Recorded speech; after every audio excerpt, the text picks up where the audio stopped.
Cette histoire commence par les mots selon lesquels ce monde est un enfer, prononcés avec un tel désespoir que seul un mort ne pouvait pas y croire. Dans une cellule sans fenêtre, où les murs et le sol sont en pierre brute, se trouvent derrière les barreaux environ 2 douzaines de filles enchaînées et vêtues de robes grises identiques.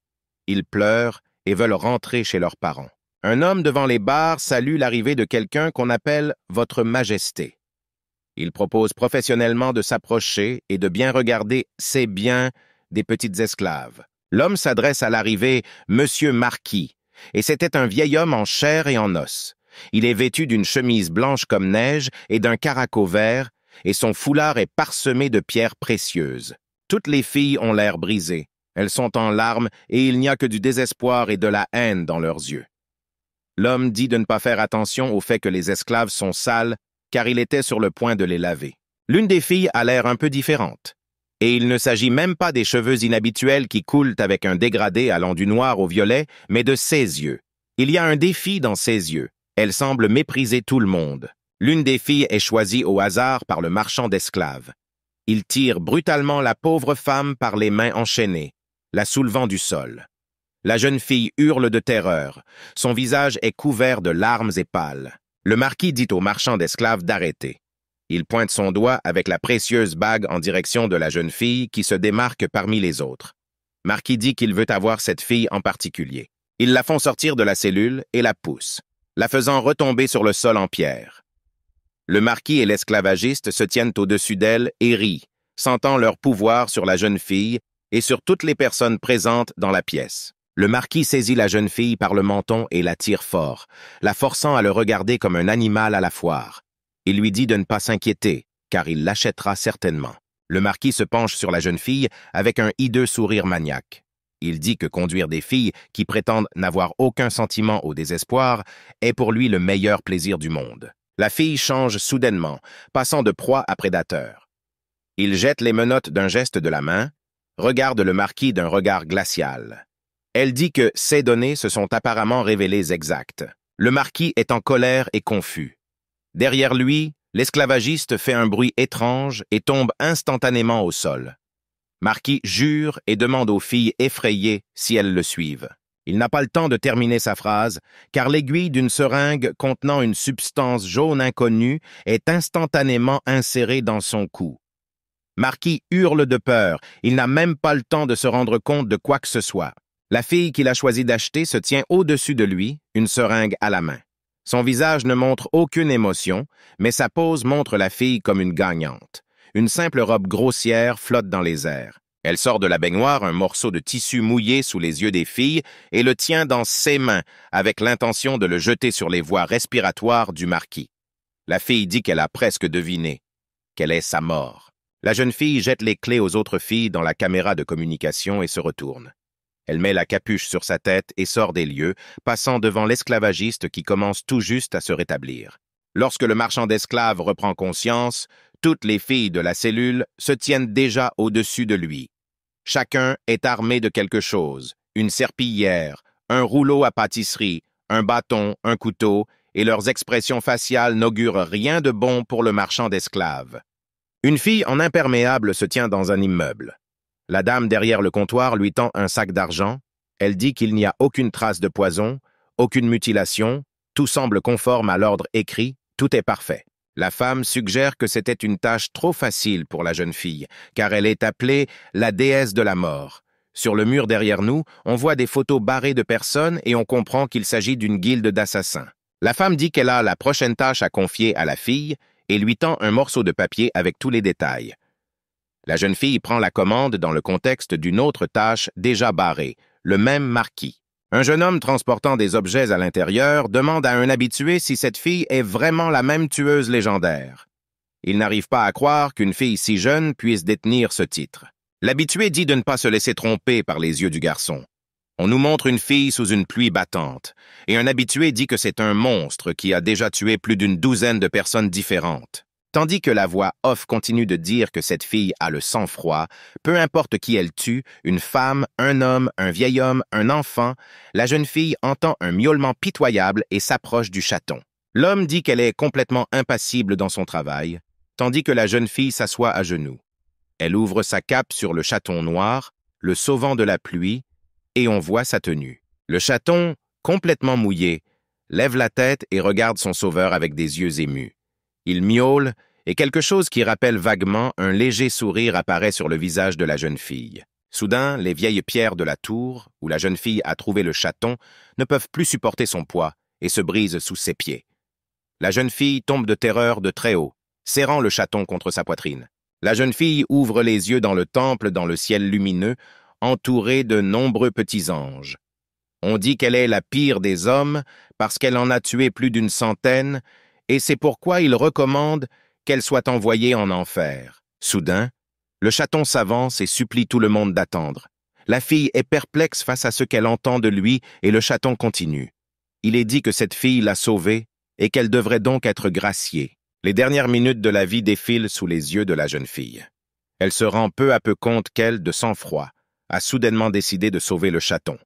Elle l'a sauvé et est morte. Le chaton continue de féliciter la fille, disant qu'elle a en fait un très bon cœur, mais la fille le nie. Elle dit qu'elle a en fait un caractère épouvantable et que le chaton est terrifié et ne la croit pas. Le chaton demande à la fille si elle veut vraiment aller en enfer. La jeune fille, avec une expression complètement indifférente sur le visage, dit simplement qu'elle ne se soucie pas de ce qui lui arrive. La jeune fille pense qu'elle a toujours voulu mourir. Cependant, personne ne pouvait la vaincre et la tuer, alors elle a commencé à se suicider. On la voit au-dessus de plusieurs cadavres dans des mares de sang. Une silhouette brillante en robe blanche et encapuchonnée, ressemblant à un dieu local, se met à rire après ces mots.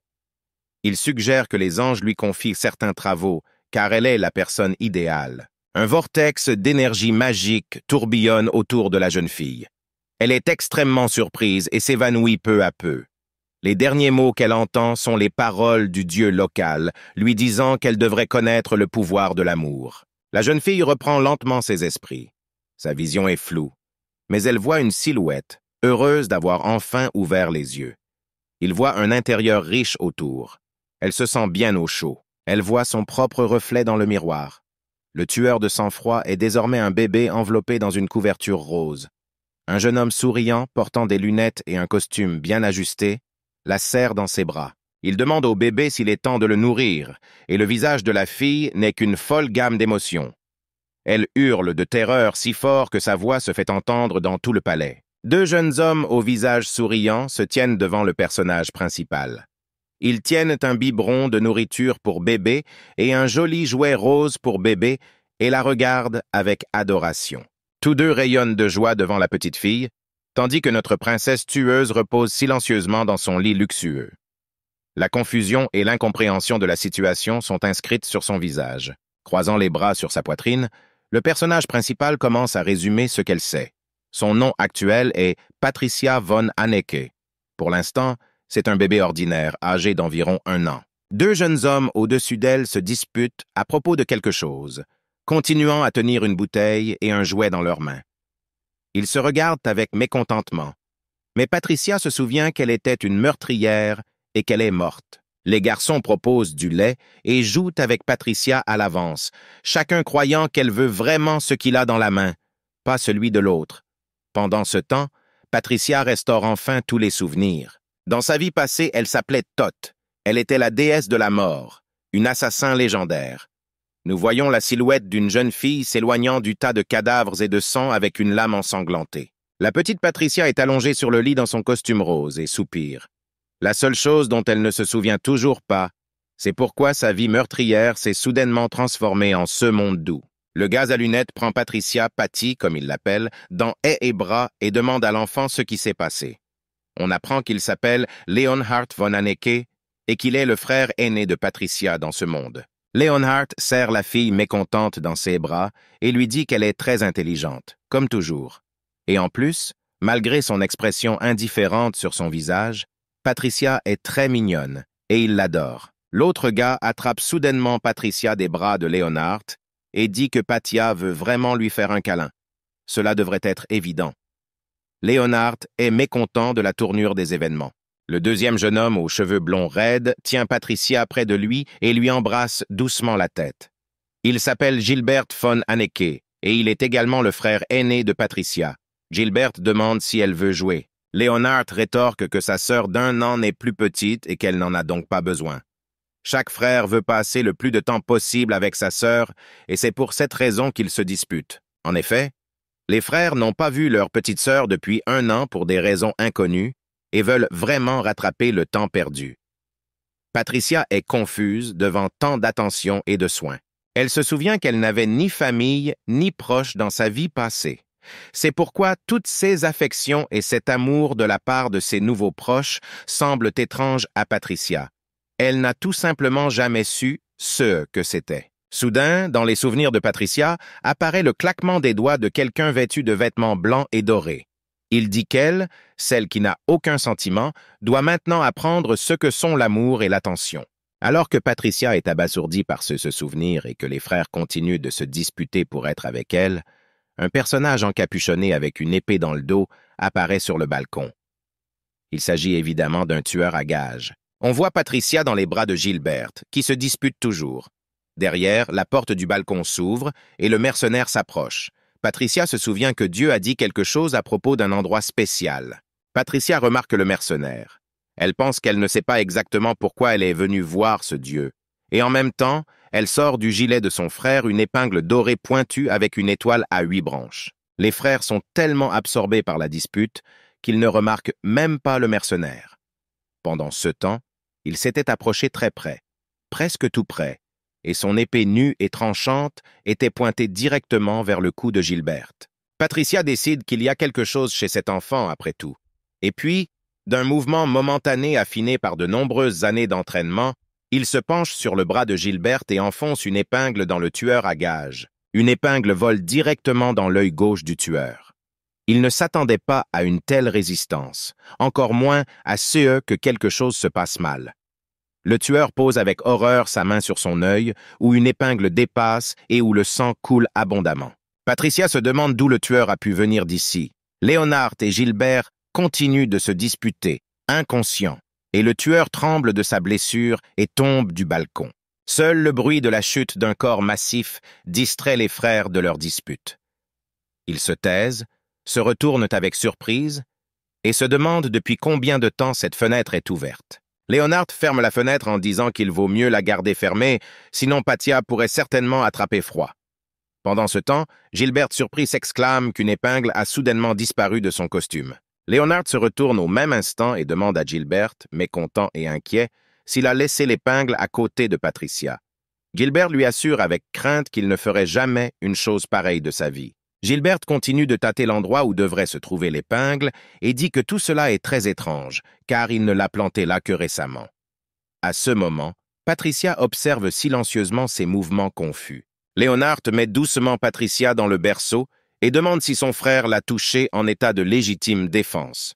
Il propose également à Gilberte d'aller la chercher ensemble. Il y a quelque chose qui ressemble à de la satisfaction sur le visage de Patricia. Léonard et Gilberte saluent joyeusement Patricia depuis la porte d'entrée et disent au revoir chaleureusement à la jeune fille. Ils demandent à la petite princesse de bien se comporter, puis la porte se referme derrière eux. Patricia entend une voix dans sa tête lui disant qu'il est enfin possible de parler, puis elle se voit au pied du trône. Le même Dieu vêtu de vêtements blancs et dorés est assis sur le trône et la regarde avec intérêt. Dieu agite joyeusement la main vers Patricia, la salue comme la déesse de la mort. Il est surpris et heureux qu'elle ait déjà réussi à retrouver tous ses souvenirs. Pour cette raison, il ne perdra peut-être pas de temps à expliquer le passé. Dieu saute joyeusement et dit à Patricia qu'elle doit sauver ce royaume qui est au bord de la destruction totale grâce à ses talents de tueuse. Il pointe du doigt Patricia confuse. Patricia n'arrive pas à croire ce qu'elle entend. Elle se montre du doigt pour s'assurer qu'elle a bien compris. À son avis, c'est tout simplement impossible, car pour le moment, elle n'est qu'un bébé sans défense. Alors que Patricia ne comprend pas de quoi parle ce Dieu, il demande à Patricia de ne pas faire une telle grimace. Il rit nonchalamment et la soulève dans les airs d'un simple geste de la main en utilisant la magie. Patricia revient et atterrit sur un gros ours en peluche 3 fois plus grand. Tous les autres jouets sont moins susceptibles de s'effondrer lorsqu'une fille entre en collision avec un ours. Dieu commence l'histoire. Patricia se remet un peu de sa chute et Dieu est déjà très proche d'elle. Il se met à genoux et dit que le royaume dans lequel Patricia est née est sur le point de disparaître. Dieu nous dit que Patricia est née 200 ans avant sa vie de meurtrière. Il dit aussi que durant sa première vie, il n'y eut même pas mention de ce royaume. Il disparut. Patricia ne comprend rien et demande avec colère à Dieu ce que cela signifie. Son visage de bébé est drôle avec une expression de ressentiment. Seuls des roucoulements d'enfants sortent de la bouche de Patricia, mais Dieu la comprend parfaitement. Dieu dit que les membres de la famille royale n'étaient pas enclins à la suspicion, ni même à une prudence banale. Un à un, ils furent victimes de tueurs à gages et la guerre détruisit définitivement le royaume. Dieu soupire lourdement, appuie son menton avec sa main et dit que tel était leur destin. Mais ce sort doit être changé. De plus, il n'a pas le droit de s'immiscer personnellement dans le destin humain et une aide est nécessaire. Patricia le regarde avec méfiance. Il ne peut pas dire la vérité. Elle dit, et c'est toujours marrant, que même si elle était appelée la déesse de la mort, elle ne pourrait pas changer le destin de quelqu'un. Dieu sourit avec amusement et un peu ironique et dit que c'est précisément parce qu'elle est la déesse de la mort qu'elle peut faire cela. D'après ses paroles, il n'est pas très clair s'il considère vraiment la fille comme une vraie déesse. Patricia écoute ce qu'il dit avec horreur.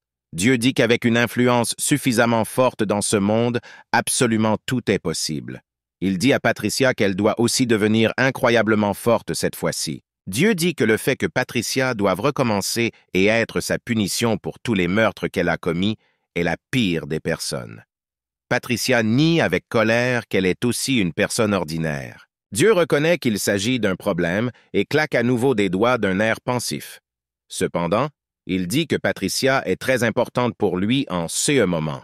Alors il a trouvé quelque chose de spécial pour l'aider. Il dit que malgré son caractère, elle a quand même sauvé quelqu'un. Et c'est pourquoi Dieu a décidé d'essayer de lui montrer qu'elle n'a jamais su ce qu'était l'amour. Il dit à Patricia surprise qu'elle est encore un bébé et qu'elle devrait donc agir en fonction de son nouvel âge. Dit de contrôler vos capacités mentales, votre comportement et bien sûr vos compétences meurtrières. Penché sur Patricia, le Dieu lui dit qu'elle doit utiliser ce pouvoir pour protéger sa nouvelle famille des attaques des assassins. Ce n'est que grâce à cela qu'elle pourra empêcher la destruction de ce royaume. Patricia dit que ça l'énerve franchement. Et d'une manière générale, ce Dieu n'a-t-il pas beaucoup changé depuis leur dernière rencontre, ou était-ce bien lui? C'est ainsi que nous apprenons qu'il est un Dieu incroyablement fort. Patricia croise les bras sur sa poitrine et se détourne en disant qu'elle n'est pas obligée d'obéir. Dieu commence à babiller. Ce n'est pas parce qu'elle a retrouvé ses souvenirs de vie passée qu'elle a oublié ses souvenirs actuels. Cela ne dérange-t-il pas Patricia que toute sa famille meure? Des souvenirs chaleureux du temps passé ensemble avec Leonard et Gilbert surgissent dans la tête de la jeune fille, et elle reconnaît avec ressentiment qu'elle est contre une telle chose. Cependant, pense-t-elle, elle ne comprend vraiment pas ce qu'est l'amour et ne sera pas en mesure de protéger correctement ces personnes. Dieu se lève et dit d'un ton cinglant qu'elle n'a de toute façon pas le choix. Patricia crie de surprise. Dieu dit que celle qui n'a jamais connu l'amour doit apprendre ce que c'est et le protéger. Si Patricia fait cela, elle sera enfin libérée de ses obligations envers les célestes et de son passé. Patricia tend la main vers Dieu avec une malédiction, mais reprend conscience dans son propre berceau. Elle se rend compte qu'un tueur à gages la menace avec une lame dégainée et est sur le point de lui suicider. Les réflexes prennent instantanément le dessus sur Patricia et elle fait un geste brusque. L'instant d'après, le tueur regarde avec surprise le lit complètement vide où gisait sa petite cible il y a à peine une seconde. En un instant, Patricia se retrouve dans le dos du tueur. Elle pose sa main sur son épaule et met toute sa masse corporelle en inertie pour que le coup vicieux de la caméra miniature soit véritablement meurtrier. Patricia s'assoit malheureuse sur le corps du mercenaire et pense à elle. À en juger par cette attaque et par la précédente, la vie de la famille royale est effectivement en danger. Cela signifie aussi sa propre vie.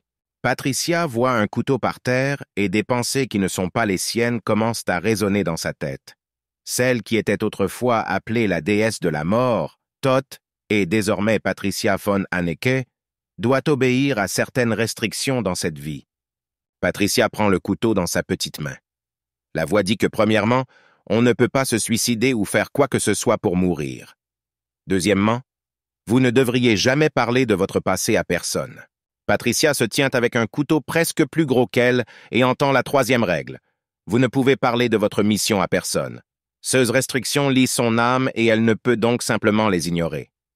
Patricia regarde avec colère son propre reflet dans l'acier poli du couteau et pense que toutes ces règles sont comme gravées dans sa tête avec du fer, ce qui l'agace un peu. La mission assignée à cet assassin dans le corps d'une petite fille est de sauver le royaume, qui était destiné à tomber et à disparaître, pour protéger sa nouvelle famille ciblée par des tueurs à gages. On y voit un portrait de famille de la famille royale, tous les 5 souriants, heureux.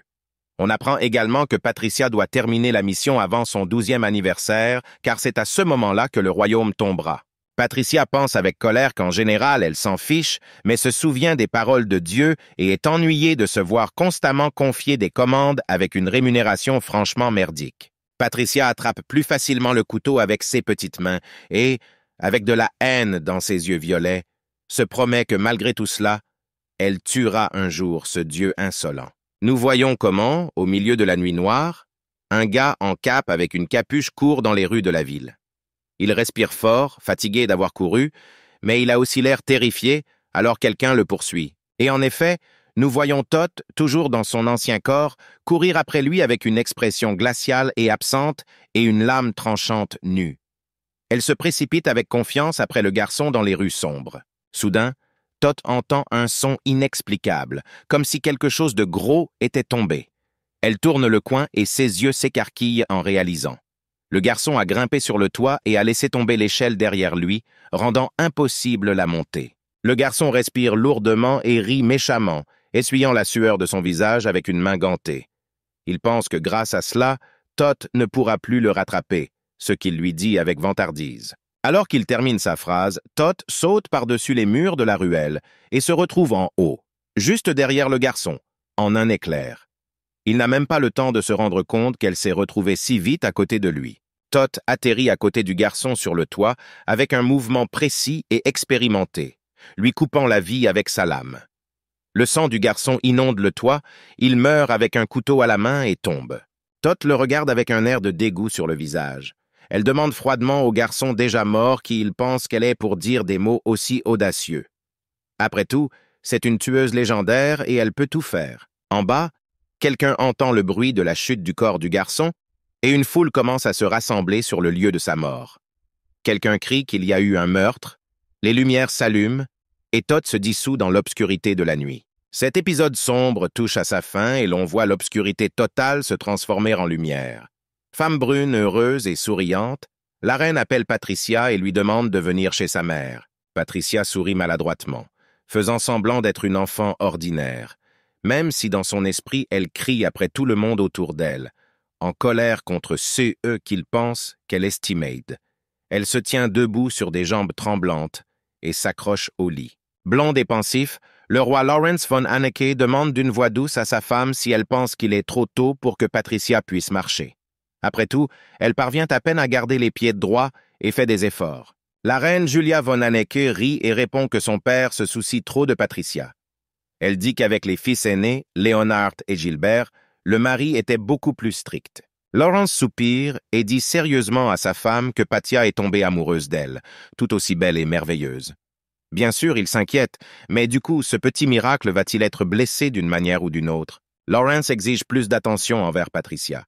Il regarde ses jambes courtes, ses petites mains et la façon dont elle se tient debout, appuyée sur son berceau. Patricia a l'air un peu timide en ce moment. Lawrence verse une larme paternelle émue, disant que Patricia est un miracle donné par les dieux eux-mêmes. Julia se blottit contre lui tient la main et est entièrement d'accord avec cela. Patricia regarde ce couple un peu nerveusement et pense encore une fois au fait que ces deux-là sont ses parents. Malgré leur comportement, ils sont le roi et la reine d'un pays appelé Shaden. Un portrait royal apparaît à nouveau sous ses yeux. Elle pense que ses parents et ses 2 frères aînés sont son objectif. Mais cette fois, le but n'est pas de tuer, mais de protéger ces 4-là. Patricia pense qu'elle n'a jamais protégé personne. Elle ne sait donc pas comment gérer au mieux cette mission.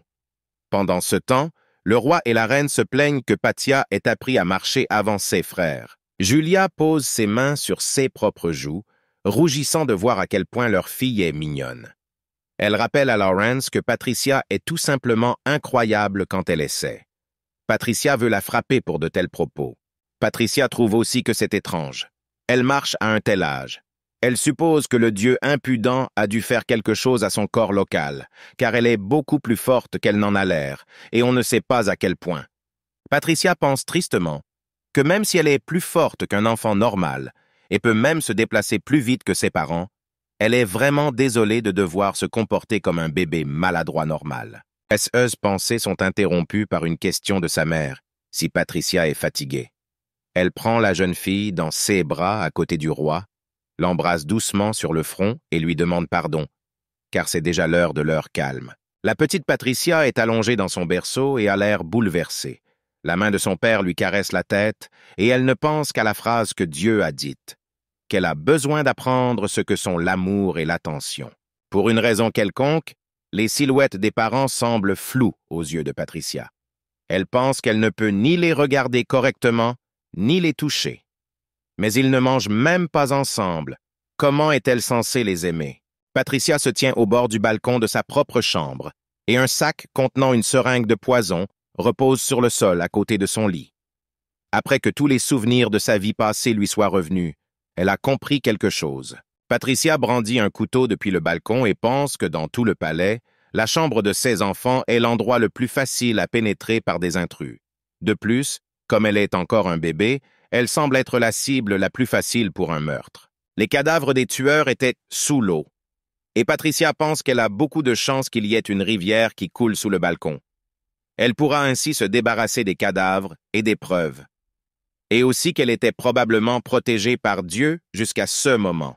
Patricia pense que tous les instruments de meurtre devraient être jetés.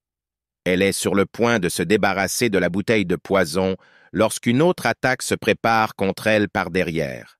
Le tueur est déjà à proximité et lui tend la main. Dans un réflexe meurtrier appris, elle se retourne brusquement et verse le contenu de la bouteille de poison directement au visage de l'agresseur, qui vient de brandir son poignard et ne s'attendait pas à cela de la part du nourrisson. Patricia porte l'arme du crime jusqu'à la rivière tandis que le tueur est allongé sur le sol, pensant que sa protection a entraîné un flux constant de tueurs la ciblant, pas le reste de la famille. Mécontente, Patricia jette le sac contenant les outils du crime et pense que le fait d'avoir failli être tuée une fois n'a fait qu'augmenter l'inquiétude excessive du reste de la famille à son sujet. Elle s'assoit sur l'estrade et se demande si les autres se calmeront, ne serait-ce qu'un peu si elle leur montre au moins sa propre vitesse. Cependant, elle comprend que cette option est dangereuse. Elle peut être expulsée de la maison. Julia entre soudainement dans la pièce, après avoir apporté à sa fille de délicieux biscuits pour une collation. Elle voit sa fille assise calmement sur le cadavre d'un inconnu et crie en laissant tomber l'assiette par terre. Le visage de Julia change. Elle ne soupçonne pas Patricia, elle attrape l'enfant dans ses bras et pointe un couteau sur le cadavre, prête à protéger sa fille jusqu'au bout. Julia a vraiment l'air d'être prête à tuer. Patricia ne comprend pas pourquoi elle est si protectrice envers elle. Elle regarde la main de Julia qui tient le couteau. Sa main tremble, et soudain Patricia se souvient à nouveau des mots selon lesquels elle, qui n'a jamais connu l'amour, doit le ressentir. Patricia ne comprend pas quel genre de sentiment lui serre la poitrine. Elle pense que c'est un mauvais signe car elle s'habitue à ces gens. Elle s'éloigne de sa mère et fait glisser sa robe jusqu'au sol. Patricia s'éloigne de sa mère abasourdie, tombée à genoux. Son petit visage est plein de sentiments contradictoires, mais elle continue de se demander, avec colère, pour qui ces gens la prennent. Julia, qui voit toute cette image, reste stupéfaite pendant un moment, mais sursaute ensuite avec une conclusion logique à son avis. Elle croit sincèrement que sa fille est un génie et la regarde avec des yeux affectueux. Patricia a déjà 2 ans, exactement 1 an s'est écoulé depuis qu'elle s'est retrouvée dans le corps de la princesse. Elle s'assoit dans les bras d'un membre de la famille avec un visage triste et pense avoir récemment réalisé quelque chose. Julia crie comme une folle en se frappant les mains sur la table. Cela fait peur. Seuls Patricia, Leonhardt et Gilbert y sont évidemment déjà habitués. Elle dit qu'il faut retirer le balcon de la chambre de Patricia. Julia continue de crier de désespoir qu'au moins les poignées de porte devraient être remplacées par des lames, car un tueur à gages s'est dirigé vers leur charmante Patricia. Patricia ne comprend pas pourquoi il y a tant de bruit. C'est la norme. Le roi fatigué dit à Julia que, malheureusement, ce n'est pas encore possible. Julia baisse la tête et s'apprête à crier de désespoir, mais Lawrence continue de parler. Il a une autre idée. Le roi propose d'embaucher une nounou qui veillera sur Patricia 24 heures sur 24, 7 jours sur 7, sans interruption. Lawrence dit que leur pays est fier de ses guerriers et qu'il sélectionnera personnellement un homme de la garde. Julia est désespérée. Elle frappe à nouveau ses mains sur la table et crie que ce n'est pas possible, car leur Patia déteste les étrangers. La reine dit avec émotion que Patricia ne supportera pas cela, surtout 24 heures sur 24. Seuls Fils la soutiennent. Leonard, avec Patricia dans ses bras, dit qu'elle détestait la première nounou à première vue. Gilbert reprend cela en demandant si les parents se souviennent que Patricia a pleuré pendant une journée d'affilée. Tout le monde commence à réfléchir à ce qu'il faut faire. Patricia n'est pas satisfaite de ce dialogue et pense qu'elle a compris quelque chose. Quand il s'agit d'elle, cette famille devient encore plus stupide que d'habitude. Elle pense que même si elle ne se souvient pas bien de ce qui s'est passé avant de retrouver ses souvenirs du passé, avec une telle éducation, elle était tout simplement condamnée à devenir une personne égoïste et désagréable. Patricia regarde ses frères et pense que malgré elle, le roi et la reine ont fait un excellent travail en élevant Leonard et Gilbert. Cependant, elle suggère que cela pourrait être l'œuvre de ce Dieu. Patricia en a assez de cette conversation, alors elle prend une profonde inspiration et se met à pleurer frénétiquement dans les bras de son frère aîné. Toute la famille se précipite immédiatement vers elle avec des expressions d'horreur sur les visages.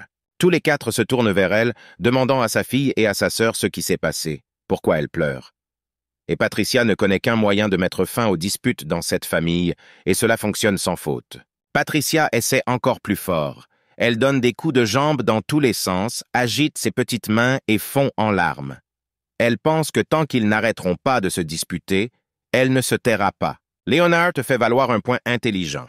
Il suggère que Patricia pouvait ressentir l'atmosphère négative de leur conversation et que c'est pourquoi elle s'est mise à pleurer.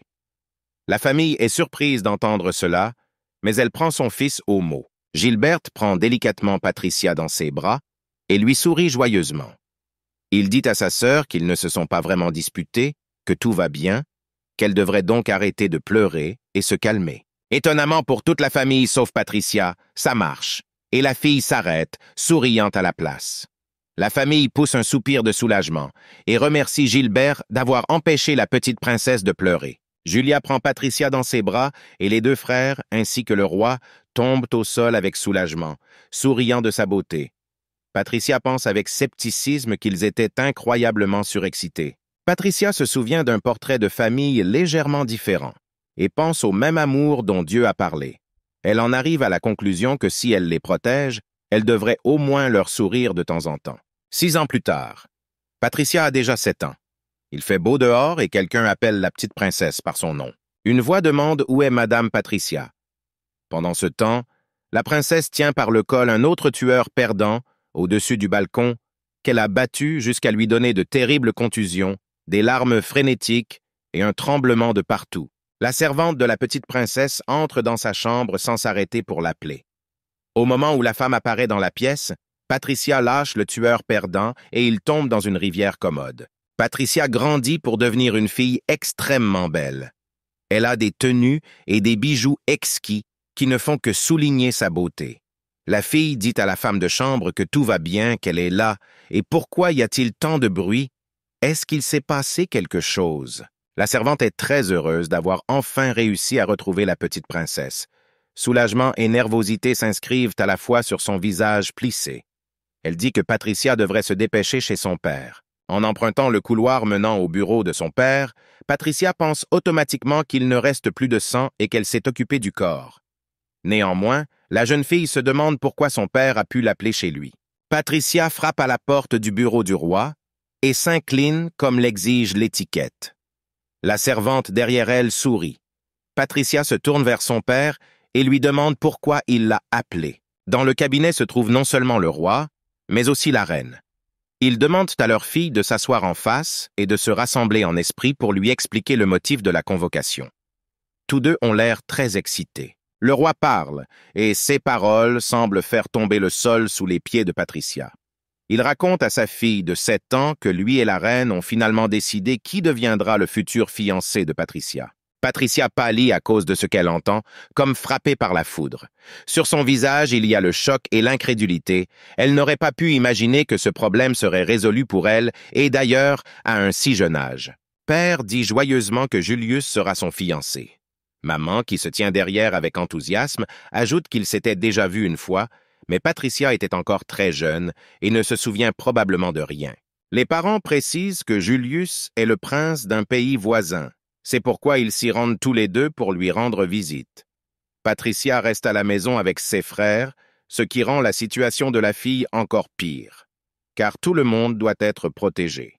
Le roi et la reine sourient sincèrement à leur fille et lui demandent de tout garder secret pour ses frères aînés, car ils deviendront sûrement jaloux de leur sœur bien-aimée pour quelqu'un d'extérieur. Dans la capitale du royaume, il y a une foire. Toutes les rues sont décorées de drapeaux lumineux et il y a beaucoup de monde dehors.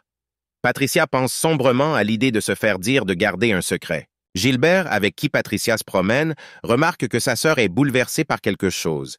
Il lui demande si elle n'aime pas la ville, et Patricia s'empresse de mentir et de lui assurer qu'en fait, tout va bien. Elle sourit à son frère et pense, désespérée, qu'elle doit protéger à la fois ses parents et ses frères. Mais elle ne peut pas être à 2 endroits en même temps. Alors que doit-elle faire dans cette situation impossible? Patricia continue dans la rue tandis que Gilbert serre fermement sa petite main dans la sienne et la protège de la foule. Elle pense que même le fait de pouvoir la laisser seule maintenant ne l'aidera pas beaucoup. Les pensées de Patricia sont interrompues par un cri soudain lui demandant de rester immobile. Devant Gilbert et Patricia, un petit personnage en cape à capuche tombe au sol et heurte douloureusement le sol avec ses coudes. Patricia halète de surprise, puis regarde attentivement l'étranger.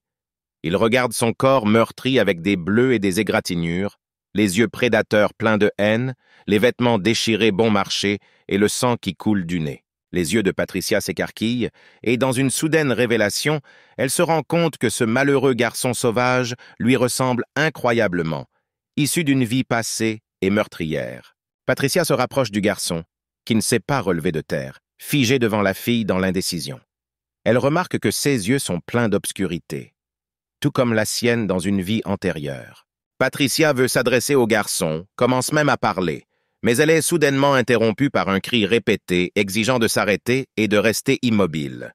Le garçon se contracte nerveusement après avoir entendu ce cri. Cependant, son engourdissement ne dure pas longtemps et l'instant d'après, le garçon se jette désespérément sur le côté.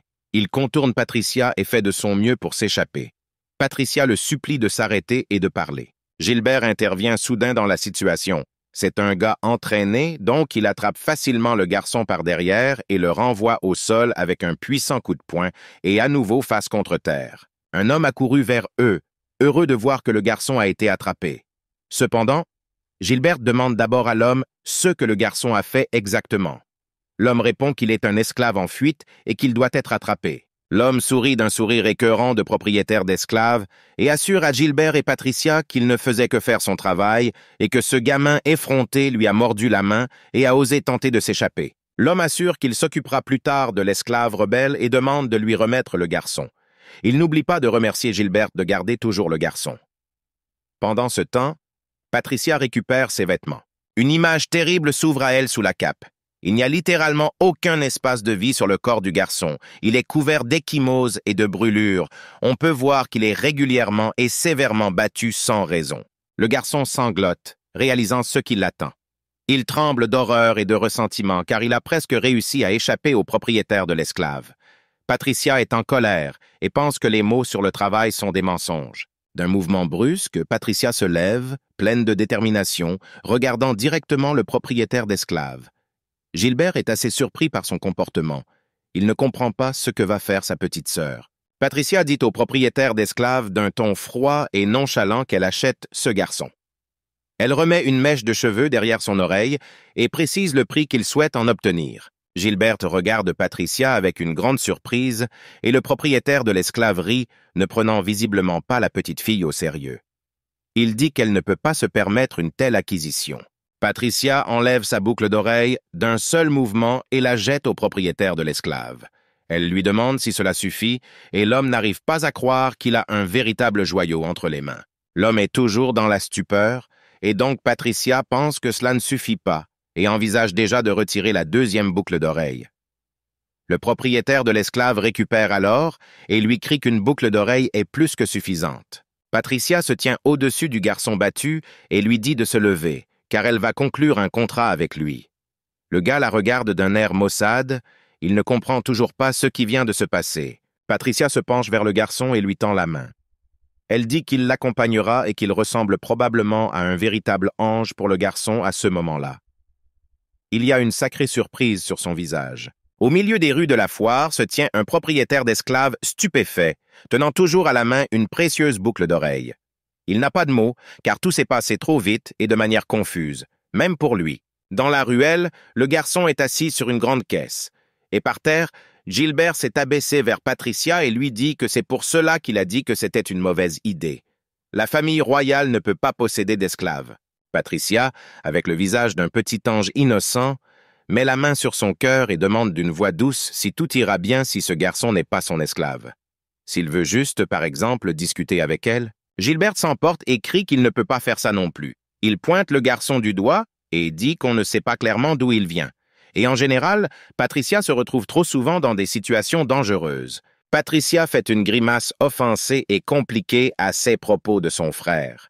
Elle se dit que toutes ces situations dangereuses ne se sont produites que lorsqu'elle essayait de protéger sa famille. Patricia regarde le malheureux garçon qui est assis sur la boîte et s'enroule de plus en plus fort dans sa cape en serrant fermement le bord dans sa main.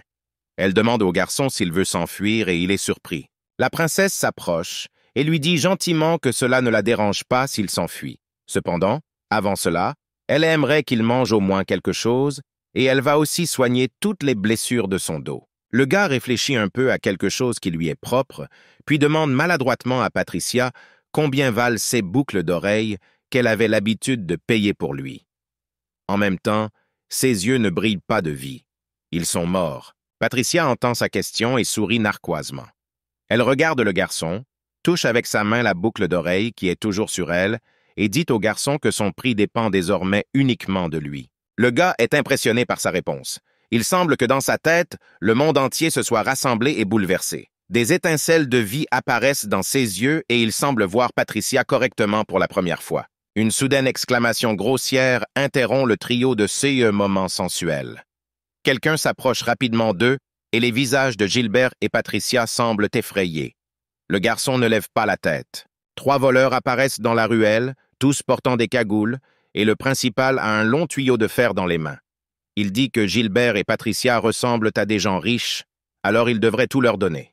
Dans le dos des voleurs, on aperçoit le propriétaire d'esclaves à qui Patricia a acheté le garçon il y a quelques minutes à peine. Il a toujours sa précieuse boucle d'oreille à la main et il sourit hideusement en riant. Le propriétaire d'esclaves demande mentalement à Patricia de ne pas être offensée, car c'est de sa faute si elle s'est promenée sans protection. Dans ce monde, le fort dévore le faible et il n'y a pas d'autre moyen, pense cet homme dégoûtant. L'instant suivant, les 3 bandits s'envolent hors de l'allée devant le propriétaire de l'esclave, et ce dernier est tout simplement sous le choc. Après avoir réalisé ce qui s'est passé, il remarque une silhouette debout au-dessus des voleurs. Le garçon, qui vient d'être racheté, tourne la tête vers le propriétaire de l'esclave et voit que c'est son œuvre. Ses yeux rouges sont pleins de rage et ne présagent rien de bon pour le propriétaire d'esclaves. Le propriétaire d'esclaves, paniqué, tente d'échapper à ce conflit d'une manière ou d'une autre, de parler des dents du garçon, mais il ne l'écoute même pas. Il saute brusquement et le frappe au ventre, l'envoyant voler. Gilbert et Patricia se figèrent en silence dans la ruelle, observant l'incroyable force et l'agilité du garçon. Le choc de Gilbert est compréhensible, mais même Patricia ne s'attendait pas à ce que le garçon fasse cela. L'instant suivant, le garçon se retrouve en face de Patricia. Ils ont commodément la même taille. Avec un visage calme, il demande à la jeune fille s'il doit rendre sa boucle d'oreille des mains de ce propriétaire d'esclaves. Patricia sourit de contentement et ferme les yeux. Elle dit qu'il n'est pas nécessaire de rendre la boucle d'oreille, car elle a déjà reçu tout ce qu'elle a payé. Le type pose sa main sur l'épaule de Patricia et la presse contre ses pommettes. Il renifle littéralement la princesse, elle a l'air très intime et reste satisfait de ce qu'il ressent. Le garçon prend les mains de Patricia dans les siennes et, avec une expression sérieuse sur le visage, dit fermement qu'il a décidé de la servir désormais proportionnellement à la valeur de la boucle d'oreille pour laquelle elle l'a achetée. Patricia sourit joyeusement et accepte son offre. Elle est si brillante et mignonne que le gars en face d'elle tourne un peu la tête et rougit légèrement, se tenant maladroitement à côté d'elle. Pendant ce temps, Patricia est très heureuse. Elle s'est assurée que ce type lui ressemblait beaucoup. Elle décide donc que si elle fait des efforts et l'entraîne correctement, le fardeau qui pèse sur ses épaules deviendra plus léger. On voit Leonard regarder Patricia avec une expression d'extrême surprise. Il montre quelque chose du doigt et tremble d'émotion, tout pâle et effrayé. On nous montre Patricia et le garçon qu'elle a acheté à un propriétaire d'esclaves. Leonard demande qui il est d'autre, et Patricia, essuyant le visage du garçon avec un mouchoir, dit qu'elle l'a acheté aujourd'hui en ville. Patricia sourit brillamment et dit que puisque Gilbert a dit qu'elle ne pouvait pas avoir d'esclave, elle propose de garder le garçon comme animal de compagnie. Leonard a le cœur brisé par une telle nouvelle. Leonard tombe au sol, désespéré. Il pense évidemment qu'elle a commis une erreur en élevant sa sœur cadette, car avoir un garçon comme animal de compagnie est une sauvagerie incroyable. Pendant ce temps, Patricia prend la main du garçon, dont le visage est déjà propre, bien que toujours impassible. Elle lui dit de la suivre, car il a d'abord besoin d'être changé et correctement nourri. Gilbert dit à Leonard, stupéfait, qu'immédiatement après l'avoir acheté, lui et Patricia ont eu des ennuis. Leonard demande nerveusement ce qui s'est passé et Gilbert dit que le garçon s'est débrouillé tout seul. Gilbert s'occupe de Patricia et du garçon et dit avec une expression sérieuse que ce garçon pourrait être très utile. Si vous cultivez en lui la loyauté, alors il pourra protéger Patricia et c'est bien. Leonard se lève enfin du sol et expire à ceux qu'il a entendus. Il comprend enfin pourquoi Gilbert a accepté cette aventure. Leonard ne comprit pas immédiatement pourquoi Gilbert laissa le garçon s'approcher. Le visage de Gilbert s'assombrit et il dit d'un ton sérieux qu'il pense que leur père prépare quelque chose. S'il essaie de marier Patricia quelque part au loin, les frères ne pourront pas la protéger. Leonard fait une grimace très sournoise et taquine Gilbert en lui disant qu'il a développé un véritable complexe de sœur. Gilbert répond avec ressentiment qu'il s'occupe simplement de Patricia en tant que frère aîné. Déjà dans sa chambre, Patricia tient dans ses mains la cape du garçon et le regarde avec surprise. Son joli visage a l'air un peu confus. Elle ne s'attendait pas à voir ce qu'elle a vu. Le garçon est assis par terre, vêtu seulement d'un caleçon déchiré et d'un t-shirt, et la regarde un peu hostile. Il a des oreilles et une queue bestiale, et Patricia se demande s'il est vraiment à moitié humain. Les demi-humains sont également connus dans ce pays sous le nom d'hommes-bêtes. En raison de leur force et de leur dextérité surhumaine, ils sont souvent la cible des marchands d'esclaves, qui souhaitent se procurer une curiosité et la vendre au prix fort. Le gars demande sombrement à Patricia si elle n'a pas deviné tout de suite, car elle l'a traité d'animal de compagnie. Patricia répond qu'elle n'en avait aucune idée. C'était pour que son frère lui permette de le quitter. Patricia soupire et dit que cela n'a pas d'importance pour le moment. Après tout, le plus important, c'est le bain. Elle verse de l'eau sur le garçon dans la baignoire pendant qu'il cache ses oreilles et lui demande quel est son nom, car elle ne le sait toujours pas. Le gars dit qu'il n'a pas de nom. On l'appelait toujours seulement Agov, ou insignifiant. Patricia est tellement surprise qu'elle arrête de verser de l'eau et dit que malgré cela, elle doit encore l'appeler quelque chose. Le gars se retourne et regarde Patricia par-dessus son épaule. Il est un peu nerveux pour une raison quelconque. Il dit que cela ne le dérange pas si Patricia lui invente un nom. Après tout, elle l'a acheté et est maintenant sa maîtresse. Patricia se tient au-dessus de lui avec un bol à la main, les yeux fermés, et elle réfléchit au nom qui conviendrait à ce garçon. Pendant ce temps, le gars s'assoit, les oreilles baissées, et pense que Patricia est toujours très étrange. Il pense qu'il est très sale, et elle le lave de ses propres mains et ne se soucie pas du tout de ses vêtements. De plus, il s'étonne que Patricia n'ait pas du tout peur de son apparence, de la façon dont il parle et de ce qu'il fait.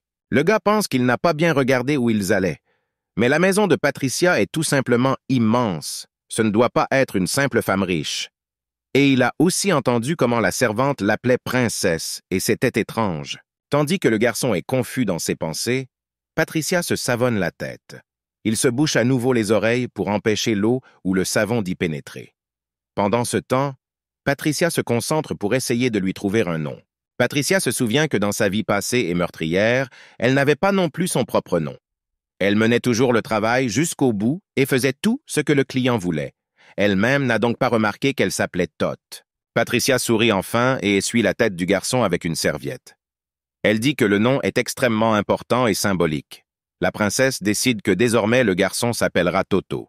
Toto rougit et devient nerveux à cause de ce qu'il a entendu. Il dit sérieusement à Patricia qu'il n'utilisera désormais que ce nom parce qu'elle le lui a donné. Quelques jours après l'apparition de Toto au palais royal, Patricia lui demande avec colère s'il va vraiment étudier. Toto, dans un joli costume, soigné et beau, lui dit qu'il ne le fera pas. Il regarde par la fenêtre et pense qu'il ne se souvient plus combien de jours se sont écoulés depuis son déménagement, qu'il est constamment enfermé dans la chambre de la propriétaire, parce qu'elle a dit que son père serait battu s'il l'apprenait. Toto, avec une expression ennuyée sur le visage, pense qu'en fait il n'y a pas tellement de différence avec l'ancien propriétaire. Pourtant, il n'est pas battu ici, et c'est tant mieux. Et ils se nourrissent bien et ne les enchaînent pas. Il regarde Patricia, qui lit attentivement et pense ne pas la comprendre. Toto suggère qu'elle a juste un passe-temps étrange ou qu'elle l'a acheté par pitié. Patricia soupire et propose de boire du thé. Patricia se lève de table, serrant le livre contre elle, puis Toto ose enfin dire ce qu'il pense. Il dit qu'il pense qu'il serait beaucoup plus utile en tant que garde du corps.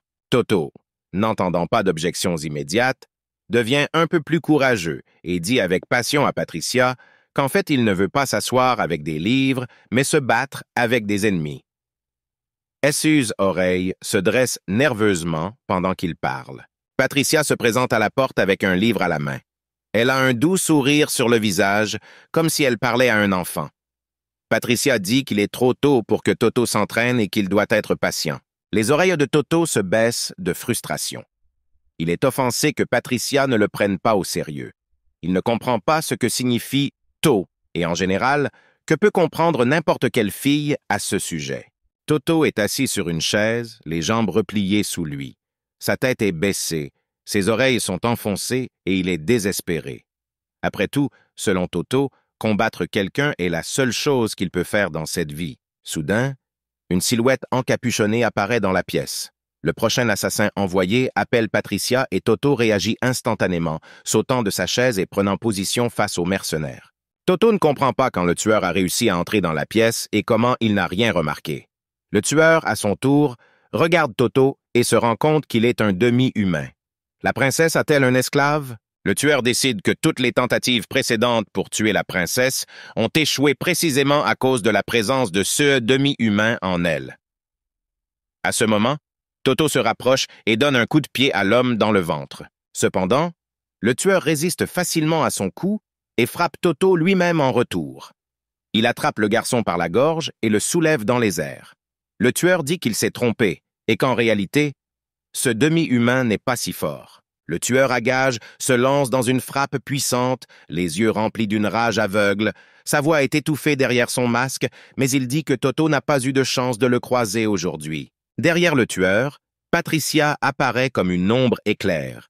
Elle le frappe brièvement à la nuque avec le tranchant de la main, la somme d'un seul coup, et dit que lui, le tueur, est vraiment le seul à ne pas avoir de chance ici. Le tueur tombe au sol, sans vie.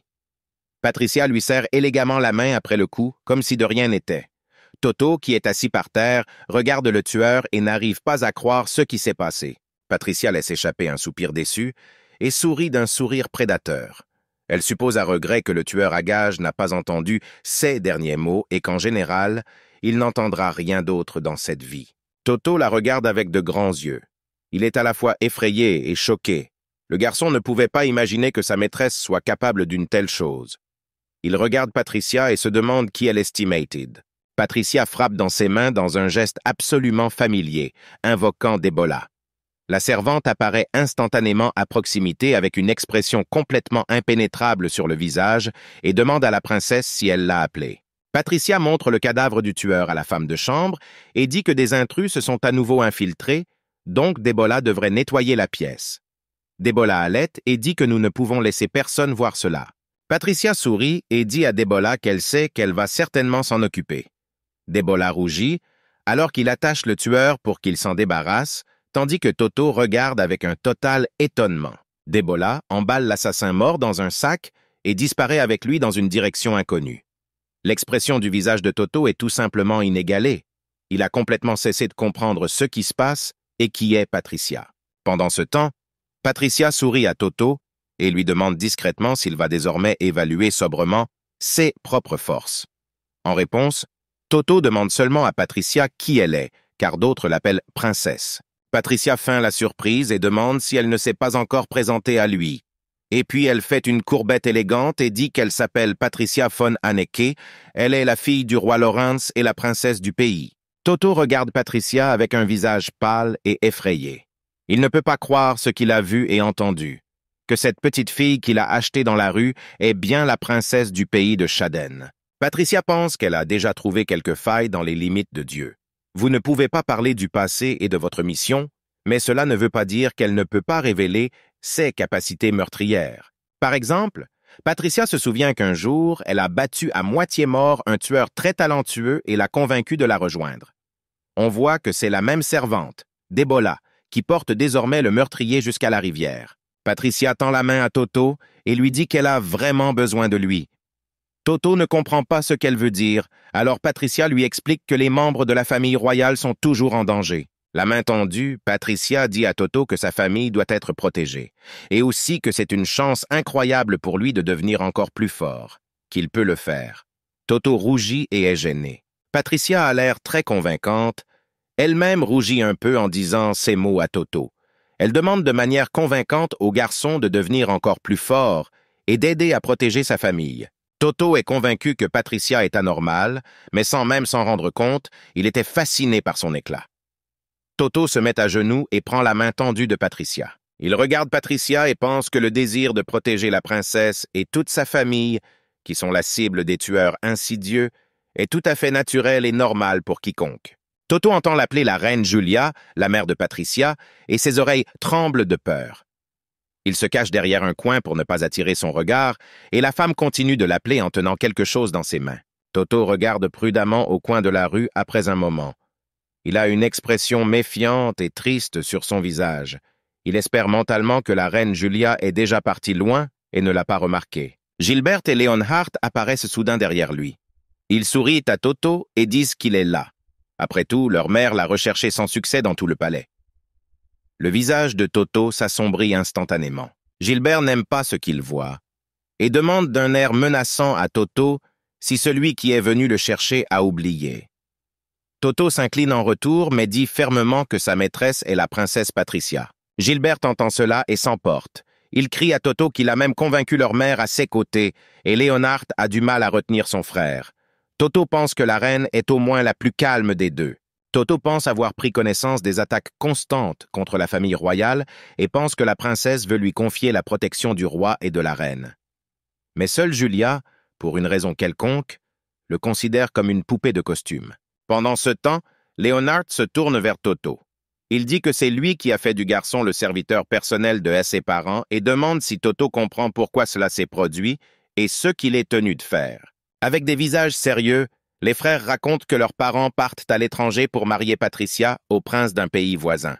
La simple pensée de cela désespère Leonhardt et Gilbert. Leonhardt se penche vers Toto et pose une main sur son épaule. Son visage est tout simplement mortellement sérieux. Il dit à Toto de s'assurer que le prince en vaut la peine. Suivez son langage, son visage, tout. Toto dit sérieusement qu'il fera tout ce qu'on lui dira. Leonhardt est content. Il ne doute pas de la fidélité du petit mi-humain. Il se redresse et repart satisfait. Toto, avec une aura meurtrière, pense que si le fiancé de Patricia s'avère être un déchet indigne, alors les rapports de Leonhardt n'auront pas d'importance. Il le tuera simplement là-bas pour le bien de sa logeuse bien-aimée. Patricia pense qu'elle essayait de former Toto, mais il est très compétent en soi. Elle pense que si lui et Debola sont proches du roi et de la reine, il ne devrait y avoir aucun problème. La princesse a un plan en tête où les participants de ce voyage sont placés dans un groupe séparé, et elle et ses frères sont placés dans un groupe séparé. Après tout, elle-même protégera facilement Leonhardt et Gilbert, donc tout va bien. Soudain, la porte de sa chambre s'ouvre, sortant Patricia de ses pensées. Pâle comme la mort, Débole fait irruption dans la pièce et dit que des nouvelles viennent d'arriver d'un royaume voisin. Patricia se tourne vers elle et est horrifiée d'apprendre que le prince Julius, son potentiel fiancé, a été assassiné par des assassins inconnus. Une pensée frénétique traverse la tête de Patricia et elle est mauvaise. Désespérée, la princesse se rend compte que son futur époux est déjà considéré comme faisant partie de sa famille et qu'elle est également obligée de le protéger. Son projet idéal est brisé. Patricia mentionne que ce royaume devait être pâturé le jour de son 12e anniversaire. C'est pourquoi Dieu l'a fait renaître dans ce monde à cette époque et a ordonné à Patricia de protéger sa famille. Patricia regarde le portrait de famille posé sur la cheminée dans un cadre doré, pense à sa famille. Le roi Lawrence, la reine Julia, le frère Leonard, 17 ans plus âgé, et Gilbert, 12 ans plus âgé. Avec Patricia elle-même, ces 5 personnes constituent sa famille. Elle était sûre que les protéger serait suffisant. Cependant, si ce prince inconnu Julius l'épouse, il deviendra également un membre de la famille. Patricia réfléchit attentivement alors qu'une Débola alarmée se tient à proximité. Julius est un prince que peu de gens soutiennent. Patricia avait entendu dire qu'il avait un frère et que leur pays ne devait pas gâcher leur relation. Soupirant d'exaspération, Patricia pense qu'elle aurait dû immédiatement clarifier avec ce dieu insolent ce qu'il entendait par le mot « famille » lorsqu'il lui confiait cette mission de protection des autres. Patricia, en colère, décide qu'elle considérera Julius comme faisant partie de la famille pour le moment, juste pour être en sécurité. Cependant, elle ne voit pas l'intérêt de détourner son attention de la protection de ses parents et de ses frères vers une personne se trouvant dans un autre pays. Patricia réfléchit à la manière dont elle peut protéger le prince Julius dans un tel CA et appelle Débola. La princesse dit à la servante qu'elle tient vraiment au prince, car il est son futur époux. Patricia fait magistralement semblant d'être une petite fille effrayée et met ses mains sur sa poitrine.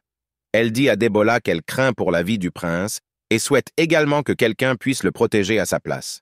Débola saute immédiatement vers Patricia avec un enthousiasme malsain. Patricia ne comprend pas ce qui a causé cela jusqu'à ce que Débola demande si le prince Julius a déjà conquis son cœur. Toto entend ces mots depuis le couloir, qui vient de lever la main pour frapper et entrer dans la chambre de Patricia. Sa mâchoire tombe et il a l'air choqué. Ce n'était certainement pas ce qu'il voulait entendre. Patricia commence immédiatement à se justifier auprès de Débola, en disant qu'elle n'a pas si bien tout compris. Patricia ne pouvait pas donner son cœur à quelqu'un qu'elle n'avait même pas vu. Cependant, il est son fiancé et elle est inquiète. Débola a toujours l'air heureuse et rêveuse et félicite la princesse pour sa gentillesse. À ce moment, un Toto sombre entre dans la pièce, qui n'oublie cependant pas de s'excuser pour son apparition soudaine dans la chambre de la princesse. Débola se tourne instantanément vers Toto avec un air mécontent et commence à le gronder pour être entré dans la pièce sans avertissement. Toto s'excuse, car il a frappé avant. Débola continue de gronder Toto et dit que même s'il frappe, vous ne pouvez entrer qu'après avoir été invité. Toto répond qu'elle a elle-même récemment volé dans la pièce sans autorisation. Patricia sourit sournoisement et dit à Débola qu'elle s'en fiche, car Toto est son animal de compagnie. Forcer les animaux à frapper est stupide. De cette manière humiliante, Patricia sauve Toto. Patricia renvoie Débola. Elle lui demande de l'informer dès qu'il y aura des nouvelles du prince Julius, et Débola accepte volontiers cette tâche et s'incline devant la princesse. Dès qu'elle part, Patricia se tourne vers Toto, car elle voit à quel point il est bouleversé et irritable. Elle dit qu'ils ont réglé Débola et que maintenant c'est son tour, mais Toto reste silencieux. Patricia prend les mains de Toto dans les siennes et demande d'une voix pénétrante au garçon ce qui s'est passé. Pourquoi il est si triste? Elle pense que c'est parce qu'il déteste être une marionnette pour la reine et ses tenues. Toto lui tend la main et demande maladroitement à Patricia si elle-même a déjà rencontré, c'est-à-dire si elle connaît déjà le prince Julius. Il se confond dans les mots et les adresses. Patricia dit simplement non. Toto est encore plus gêné et dit fébrilement qu'il a entendu ce dont Patricia et Débola viennent de parler. Patricia rit en retour et lui dit qu'il ne s'adressera peut-être pas à elle de manière aussi formelle. Toto se détourne et pense qu'il continuera à postuler officiellement, car ce n'est pas du tout difficile pour lui. Pendant ce temps, Patricia dit qu'une tentative d'assassinat a été commise contre le prince. Toto a le souffle coupé à cette nouvelle. Patricia dit qu'on ne sait pas exactement ce qui lui est arrivé et pourquoi, mais il est son fiancé. Il est donc normal qu'elle s'inquiète. Toto se demande avec horreur si Leonard et Gilbert auraient pu faire ça. Patricia, quant à elle, continue. Elle est sûre que leur mariage augmentera le statut de Julius dans son pays natal, et c'est pourquoi ils ont essayé de le tuer avant de rencontrer ses parents, car alors tout sera officiel. Toto demande à Patricia s'il a bien compris que si le prince meurt, Patricia sera désavantagée. Patricia répond qu'elle ne le sait pas. Il ne sait pas ce que pense son père. Patricia se détourne de la fenêtre et regarde Toto avec un sourire.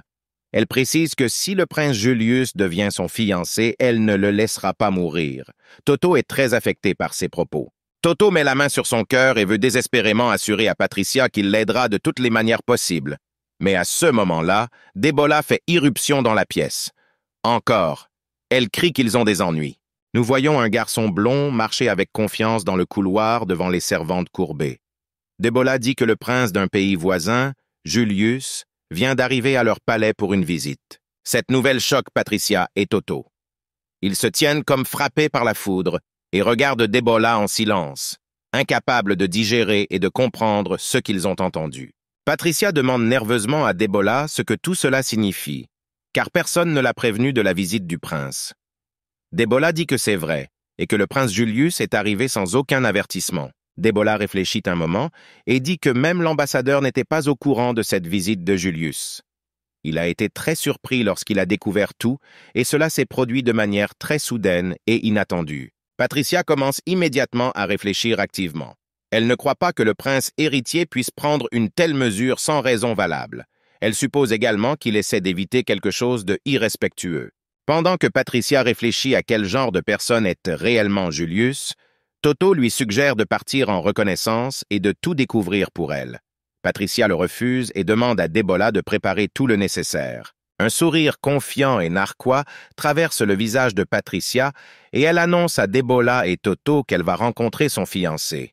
Elle a, à 100%, un plan astucieux pour le prince. Le roi Lawrence est assis dans la salle du trône, avec le petit prince Julius debout en dessous de lui.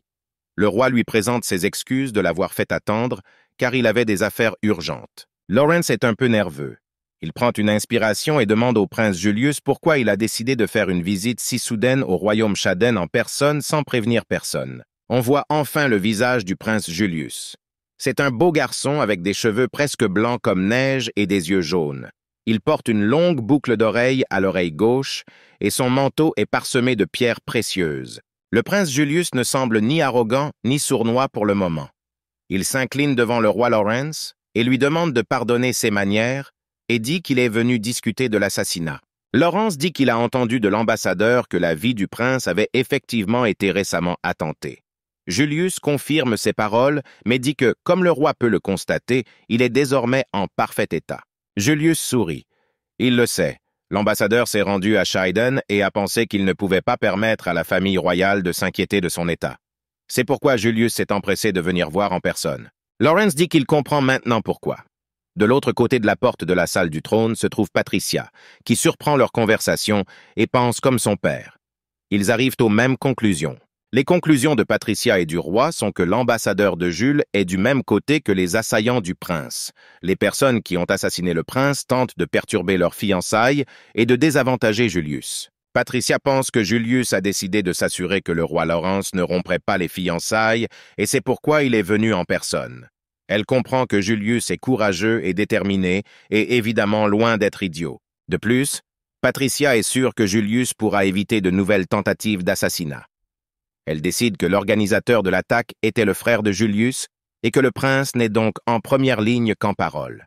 Patricia pense que si Julius l'épouse, alors son père, ni le roi de Shaden, ne deviendront un soutien véritablement fiable pour le prince dans la lutte pour le trône et la sympathie du peuple de son pays. De plus, Patricia comprend que si Julius monte réellement sur le trône, l'influence politique de son père, Lawrence, qui l'a soutenu dans une heure difficile, deviendra tout simplement incroyablement grande. Patricia se rend compte que cette rencontre dans la salle du trône est véritablement un tournant dans le destin des deux royaumes. Elle espère que Lawrence comprendra également cela et fera le bon choix. Le roi Lawrence sourit chaleureusement à Julius et dit qu'il a enfin compris la raison d'une visite aussi inattendue. Laurence insiste sur le fait que Julius est en sécurité et ne le chasse pas, l'hébergeant au palais. Laurence dit que Julius doit être très fatigué de la route après l'assassinat. Il donnera donc l'ordre de préparer une pièce pour qu'il puisse se reposer. Julius se réjouit de cette tournure des événements et remercie sincèrement le roi. Lawrence dit également qu'il présentera certainement Julius à sa fille Patricia. Il dit qu'elle est très gentille avec lui et il espère qu'ils trouveront un langage commun. Patricia l'entend à travers la porte. Enfin, le roi Laurent ajoute que l'ambassadeur de Julius est toujours au château et qu'il a pris soin du prince.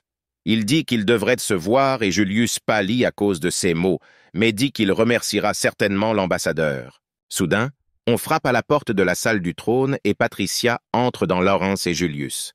Elle fait comme si elle n'avait pas écouté sous la porte. Julius, en la voyant, rougit, les yeux écarquillés. Patricia ressemble à un petit ange. Debola a vraiment essayé avec sa tenue et ses bijoux. Patricia demande à son père bien-aimé s'il l'a convoquée et comment elle peut lui être utile. Le roi se retrouve aussitôt à côté de Patricia et la serre dans ses bras. Il se réjouit de sa beauté et dit qu'elle est venue vite. Patricia répond qu'elle a entendu parler des invités et c'est pour cela qu'elle s'est intéressée. Laurence pointe la main vers le garçon et dit qu'il est le prince d'un pays voisin, Julius. Il demande à Patricia de se recommander à lui. Pendant tout ce temps, Julius reste silencieux, émerveillé par la beauté de Patricia. Patricia fait sa plus belle révérence. Une aura rayonnante s'envole d'elle dans toutes les directions. Elle s'adresse à son Altesse et dit qu'elle s'appelle Patricia von Anneke et qu'elle est la princesse de Scheiden. Le prince n'est pas loin derrière, il s'appelle Julius von Larser et il se penche sur la main de Patricia pour un baiser de bienvenue. Pendant ce temps, Patricia pense qu'elle voit enfin en elle une sorte de prince. Julius lève les yeux avec amour et dit qu'il est très heureux de rencontrer la princesse et croise le regard de Patricia. Elle le regarde avec mépris et analyse mentalement le prince. Patricia se tourne vers le roi Lawrence et lui demande si le prince Julius est vraiment son fiancé. Lawrence dit que c'est le cas et dit immédiatement à sa fille ce qui ne va pas, car elle a l'air excitée. Patricia dit sérieusement qu'elle n'en est pas sûre, mais elle pense que le prince Julius est blessé. Julius est choqué qu'elle ait remarqué cela. Pendant ce temps, Patricia dit qu'ils doivent appeler un médecin. Lawrence est surpris de ne pas avoir deviné lui-même la blessure et la prend au sérieux. Julius est gêné et essaie de dire que ce n'est qu'une égratignure sans conséquences graves. Patricia prétend qu'elle n'a même pas entendu les paroles de Julius et demande avec enthousiasme à son père s'il lui permettra de traiter personnellement le prince. Laurence ne refuse rien à sa fille, alors il accepte. De plus, il fait un signe de tête à Debola et lui dit qu'elle devrait les accompagner, car la princesse pourrait soudainement avoir besoin d'une aide médicale. Debola est heureusement d'accord avec son roi. Patricia dit que le palais intérieur, c'est-à-dire son jardin personnel, est le mieux adapté à cette tâche. Elle raconte que des fleurs incroyablement belles y poussent, ce qui devrait améliorer l'humeur du prince. Laurence est d'accord, et Patricia le remercie joyeusement. Elle est ravie, car son jardin personnel est un endroit privilégié où elle peut apprendre tout ce qu'elle doit savoir sur Julius. Julius est déjà nerveux à ce sujet. Patricia et Julius sont assis dans un luxueux belvédère au milieu d'un jardin fleuri. Ils boivent du thé. Le fidèle Debola se tient un peu à l'écart, pour ne pas interférer dans la conversation, mais pour s'approcher immédiatement en CA de besoin.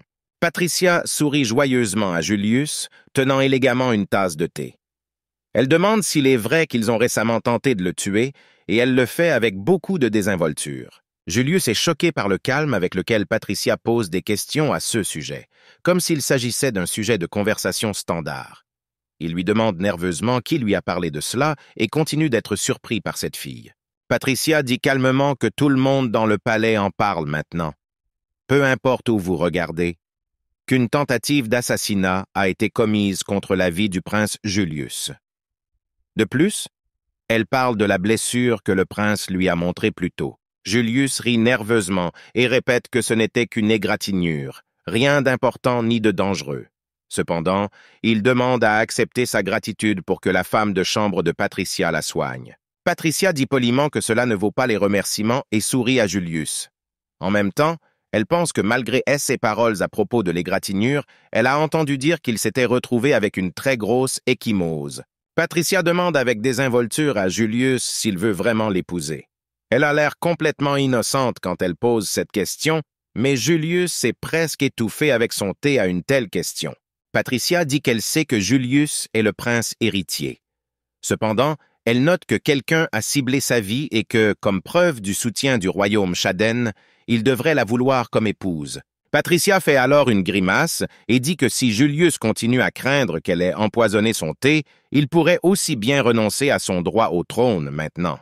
Julius hésite un peu à répondre lorsqu'il entend les paroles de Patricia, puis se met à rire joyeusement à ces paroles. Il dit joyeusement à Patricia qu'elle avait tort sur deux choses. Patricia le regarde avec surprise, tandis que Julius continue de parler. Tout d'abord, il note que ce n'est en aucun cas leur première rencontre avec la princesse, mais ils se sont vus quand ils étaient bébés. Eh bien, deuxièmement, Julius dit qu'il n'est pas du tout préoccupé par le poison théorique dans sa tasse. Il n'aime tout simplement pas le chaud. Pour preuve, il prend immédiatement la tasse dans ses mains et en boit une gorgée élégante. Julius termine son thé sous le regard perplexe de Patricia, qui ne s'attendait pas à recevoir une rebuffade verbale de sa part. Il dit sans embâge qu'elle a une langue très pointue et que c'est amusant. Julian pose la tasse et dit d'un ton moqueur que Patricia lui rappelle avec ses conversations son arrière-grand-mère qui travaillait avec les stars chez lui. Patricia est horrifiée par une comparaison aussi grossière. Patricia dit avec colère qu'elle n'a que 7 ans et qu'elle ne peut pas lui rappeler son arrière-grand-mère. Julius, tout aussi agacé, dit qu'elle n'est qu'une enfant qui fait semblant d'être une adulte. Patricia veut discuter, mais Julius l'interrompt. Il dit que quiconque le considère comme un obstacle a suffisamment de ressources pour le tuer. Et comme il n'est pas le fils unique, son père ne s'occupe pas de lui. Julius cite leur engagement comme exemple. Même si cela a été décidé dans l'enfance du prince, Julius a dû faire beaucoup d'efforts pour approuver cette décision. Patricia est surprise. Julius serre le poing et dit qu'il a besoin de Patricia. Il se lève de sa chaise, se met à genoux devant elle, lui tend la main et demande si Patricia von Anneke veut l'épouser. Julius insiste sur le fait que lorsqu'il deviendra roi, il fera définitivement de Patricia la reine, et elle sursaute un instant devant des mots aussi forts et perçants. Cependant, l'instant d'après, Patricia se détourne de Julius, surprise par un tel acte, et se rend compte, le cœur lourd, que Julius est vraiment considéré comme faisant partie de sa famille et qu'elle doit le protéger.